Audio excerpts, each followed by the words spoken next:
أعوذ بالله من الشيطان الرجيم.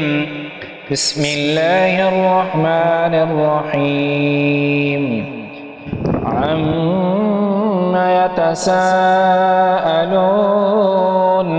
عن النبأ العظيم الذي هم فيه مختلفون. كلا سيعلمون ثم كلا سيعلمون ألم نجعل الأرض مهادا والجبال أوتادا وخلقناكم أزواجا وجعلنا نومكم سباتا وجعلنا الليل لباسا وجعلنا النهار معاشا وبنينا فوقكم سبعا شدادا وجعلنا سراجا وهاجا وأنزلنا من المعصرات ماء ثجاجا لنخرج به حبا ونباتا وجنات ألفافا إن يوم الفصل كان ميقاتا يوم ينفخ في الصور فتأتون أفواجا وفتحت السماء فكانت أبوابا وسيرت الجبال فكانت سرابا إن جهنم كانت مرصادا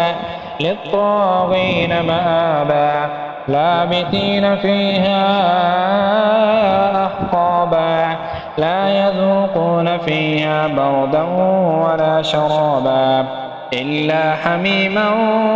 وغساقا جزاء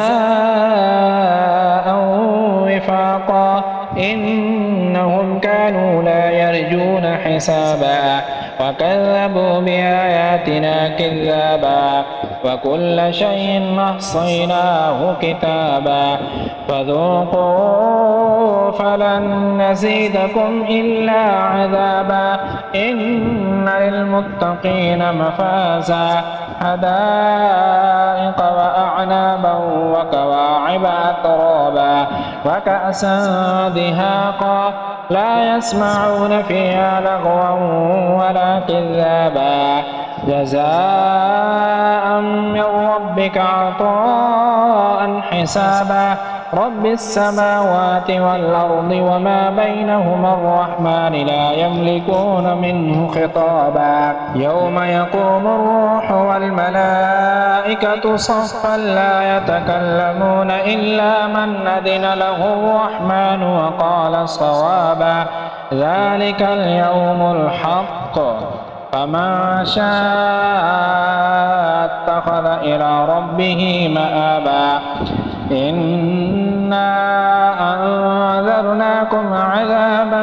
قريبا يوم ينظر المرء ما قدمت يداه ويقول الكافر يا ليتني كنت ترابا.